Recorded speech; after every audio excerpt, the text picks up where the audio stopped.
नमस्कार। आज हम बात करते हैं आम आदमी पार्टी के द्वारा लगातार चुनावी घोषणाएं की जा रही है। क्या उत्तराखंड की जनता विगत 20 वर्षों से घोषणाएं सुनते सुनते थकी नहीं, या अभी घोषणाओं के लोभ में, या यूं कहें कि आम आदमी पार्टी के लगातार घोषणाओं के विश्वास में इस बार परिवर्तन की एवं तीसरे विकल्प की उम्मीद के साथ को पूरा करने की तैयारी में है। क्योंकि राजा बनने के बाद से भाजपा कांग्रेस की कार्यशैली से ऊब चुकी उत्तराखंड की जनता अपने को ठगी सी महसूस कर रही है। लेकिन विकल्प नहीं था।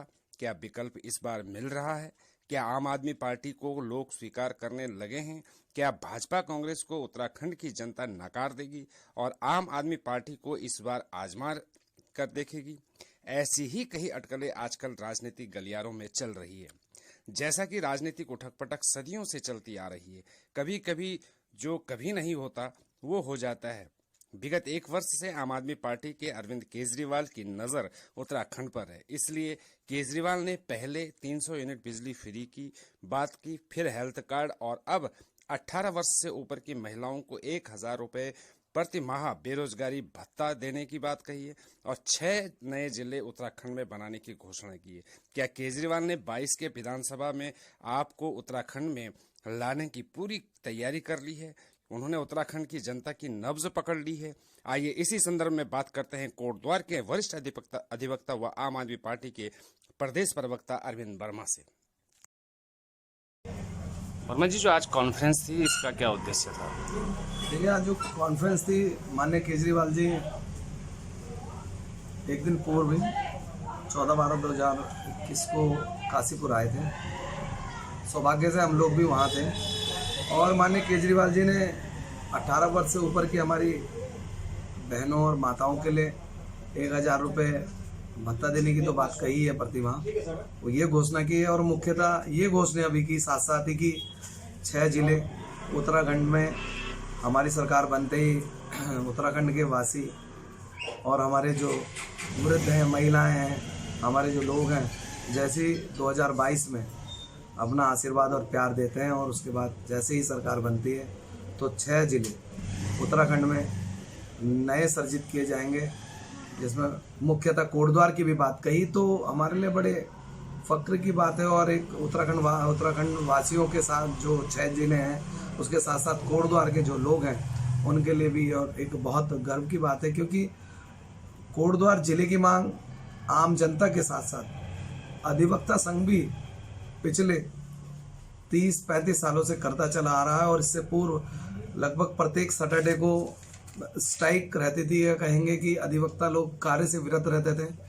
तो अधिवक्ता संघ में भी एक खुशी की लहर है, और साथ ही अब सब लोगों का मन बन चुका है, पूरी उत्तराखंड की जनता का मन बन चुका है कि ऐसी पार्टी लानी है जो प्रत्यक्ष है, और प्रत्यक्ष को प्रमाण की आवश्यकता क्या? क्योंकि प्रमाण आप दिल्ली देख रहे हैं कि जो जितने भी 200 यूनिट देख लें प्रत्येक परिवार को, 20,000 लीटर पानी देख लें, मोहल्ला क्लिनिक देख लें, साथ में बहनों को बसों का जो किराया है दिल्ली के अंदर वो नहीं लगता। तो ये सब जो चीज़ें हैं, और शिक्षा का मॉडल देख लें कि शिक्षा के मॉडल को पूरे देश में यदि जाना जाता है तो दिल्ली के नाम पे जाना जाता है। तो दिल्ली में जो गवर्नेंस चल रही है, कहें कि केजरीवाल जी की जो सरकार चल रही है, जो पारदर्शिता से चल रही है, और जो काम हो रहे हैं, उसका स्पष्ट उदाहरण दिल्ली है। और हम भी चाहते हैं, और पूरे उत्तराखंड वासी चाहते हैं हमारे साथ साथ, कि ऐसी सरकार उत्तराखंड में भी बननी चाहिए, जिसका लाभ हमारे लोगों को भी मिल सके, और एक अच्छी जो सरकार है वो हमें मिले, और सरकारी जो सारी योजनाएं हैं, जिसका कि लाइन में खड़े अंतिम व्यक्ति को उस योजना का लाभ मिलना चाहिए, उस व्यक्ति तक वो योजना पहुंच सके, और प्रत्येक व्यक्ति का अधिकार संवैधानिक देख लें, चाहे मौलिक रूप से देख लें, जो वो अधिकार है शिक्षा, स्वास्थ्य और रोजगार, तो सभी पर केजरीवाल जी ने घोषणाएं भी की हैं, और जो घोषणा केजरीवाल जी करते हैं उसे सरकार बंदी अमल में भी लाएंगे, और ये 6 जो जिले हैं जिसकी बात केजरीवाल जी ने कहे हैं वो सर्जित किए जाएंगे। क्या ये इन घोषणाओं को खाली चुनावी घोषणाएं समझा जाए, या इसके बाद ये क्रियान्वित भी होगी?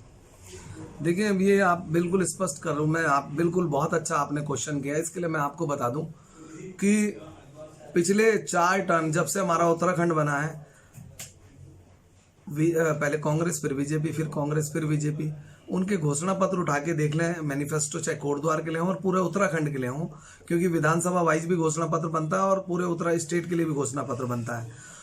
तो इन दोनों पार्टियों के जो घोषणा पत्र हैं, शायद 20% काम भी उन घोषणा पत्रों के अकॉर्डिंग इन दोनों पार्टियों ने नहीं किया जब ये सरकार में रहे। और माननीय केजरीवाल जी के घोषणा पत्र जो जब से वो सरकार में है, जो घोषणा पत्र हैं, उनके घोषणा पत्र को उठाकर देख लें, 99% काम लगभग दिल्ली में उन घोषणा पत्रों के हिसाब से हो चुका है।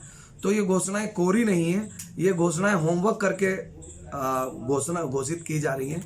तो सरकार जैसी उत्तराखंड की जनता हमें मैंडेट देती है और उत्तराखंड में हमारी 2022 विधानसभा में हमारी सरकार बनती है, तो हम विधानसभा चुनाव में तुरंत ही जो ये माननीय केजरीवाल जी जो घोषणा कर रहे हैं, उन्हें क्रियान्वयन किया जाएगा उन घोषणाओं को। जिस तरह से बिजली फ्री की बात हुई, 1000 रुपये 18 साल से ऊपर महिलाओं को बेरोजगार भत्ता देने की बात हुई, लेकिन पार्टी कहीं रोजगार की बात नहीं कर रही है, पर्यटन को बढ़ावे की बात नहीं कर रही है, किसी तरह एक लघु उद्योगों की बात नहीं की जा रही है। ये क्या कारण है? देखिए, हमने बिल्कुल स्पष्ट किया, शायद मैं आपको क्लियर कर दूं कि रोजगार के नाम पे केजरीवाल जी ने रोजगार के लिए, क्योंकि रोजगार और पलायन एक दूसरे के पूरक हैं। अगर हम रोजगार देंगे तो यहाँ से पलायन नहीं होगा। वो बूढ़े माँ बाप जिनको कि बुढ़ापे में एक लाठी का सहारा चाहिए, उनका युवक, उनकी युवती, उनके बच्चे उनके पास रहेंगे। तो एज उत्तराखंड में हमारी सरकार बनते ही अगले 6 महीने में 1 लाख नौकरियां देने की बात केजरीवाल जी ने की। उसमें से लगभग 60% नौकरियां सरकारी होंगी और 40% नौकरियां प्राइवेट होंगी। तो जिस प्रकार को आप कह रहे हैं, तो इस प्रकार से ये जो नौकरियों की बात कही है, तो ये 1 लाख नौकरी की बात कही है। रही पर्यटन की बात, तो केजरीवाल जी ने सबसे पहले ही कहा कि अध्यात्म, अगर कोई जो यदि कोई नगरी बनेगी तो या राजधानी बनेगी अध्यात्म की, तो वो उत्तराखंड होगा। तो ऐसा नहीं है कि पर्यटन और अध्यात्म राजधानी यदि कोई बन रही है तो पर्यटन को उसमें मुख्य है, क्योंकि चारों धाम हमारे पास है, जल जंगल जमीन हमारे पास है।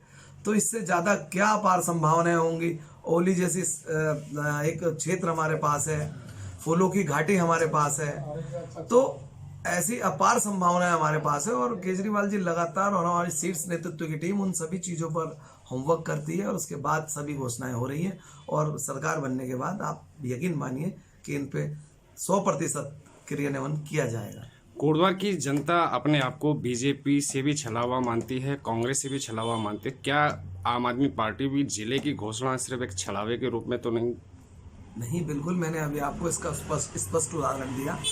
2011 में बीजेपी ये कोटद्वार ही नहीं, 4 जिले घोषणा किए थे उन्होंने, जिसमें रानीखेत भी था, रुड़की भी था, रामनगर भी था, किंतु ऐसा कोई जिला उन्होंने नहीं बनाया।